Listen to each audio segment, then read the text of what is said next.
Amigo René Delgado. ¿Cómo estás, René? Buenos días. Buenos días, Pascal. Buenos días a los radioescuchas, Pascal. Pues muy contento. La cabeza del Excelsior me viene hoy muy a modo para el comentario que traigo. La cabeza dice: divide al PRI, Guardia Nacional. Ujú.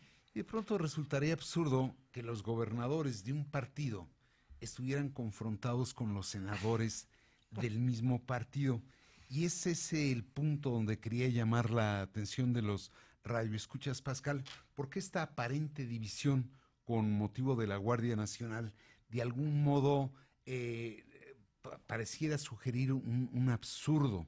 Esto es, los directamente involucrados, y diría los directamente afectados por la Ujú. falta de seguridad pública, y desde luego y en primer lugar el gobierno federal, que es quien promueve la idea, quieren crear cuanto antes la Guardia Nacional, que de entrada se integrará por soldados, marinos y policías federales con un mando mixto, donde por un lado estará la autoridad civil y a la vez un órgano tripartito Ujú. de oficiales del ejército, de la marina y de la policía federal. ¿Me ibas a decir Sí, algo? nada más te iba a decir que a lo mejor parte de lo que explica esto es que no hay muchos senadores del PRI en estados donde hay gobernadores del PRI, ¿no? O sea, por ejemplo, San Luis Potosí es un ejemplo, Claro, ¿no? claro. Y hay otros, ¿no? Y hay otros, Sí. pero creo que más allá de esa probable explicación, Pascal, está el hecho, por eso digo que resulta un poco absurdo, porque si los gobernadores están de acuerdo, las encuestas de opinión pública dicen que la población está de acuerdo con la Sí. Guardia Nacional y naturalmente el gobierno federal está con la Nacional, resultaría absurdo que la oposición parlamentaria, no solo del PRI, Ujú. sino del PRI, del PAN, de Movimiento Ciudadano e incluso del PRD, Ujú. resistieran algo que Ujú. todo mundo pide.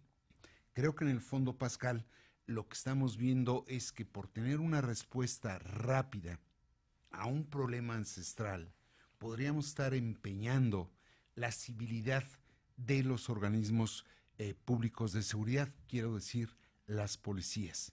Y en esa medida es donde de pronto uno ve esta suerte de aparentes contradicciones, donde no solo se está pensando, algunos no solo están pensando en el plano inmediato, sino en el de largo plazo. Y en ese sentido, las dos principales objeciones que la oposición parlamentaria le está poniendo a la Guardia Nacional, uno es que naturalmente tenga un mando estrictamente civil y no militar. Y el otro es que tenga un límite en su actuación, es decir, una temporalidad. Ujú.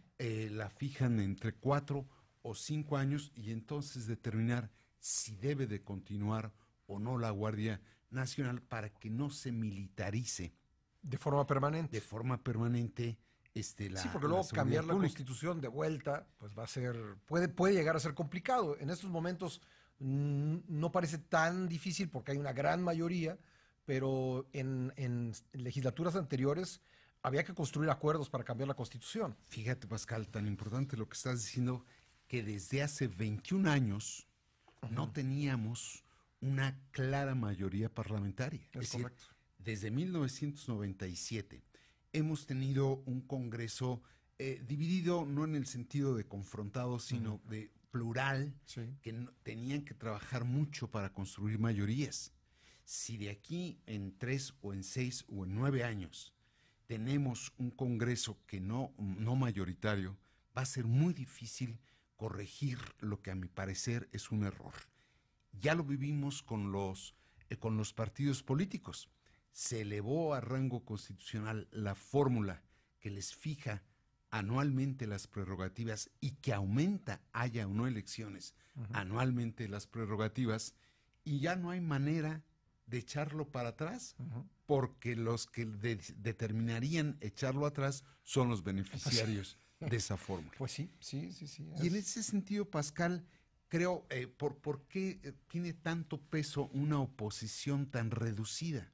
Justamente por lo que estamos diciendo, porque al tener un carácter constitucional la reforma que crea la Guardia Nacional, le faltan alrededor de 9, 10 votos a la alianza de Morena y del PT para lograr tener los 2/3 de votos que exige una modificación constitucional en las dos cámaras, en este caso en el Senado.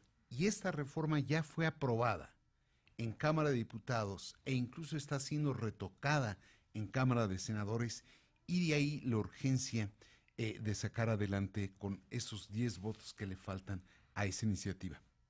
Lo cierto, Pascal, es que pareciera ser que está jugando Morena en dos pistas.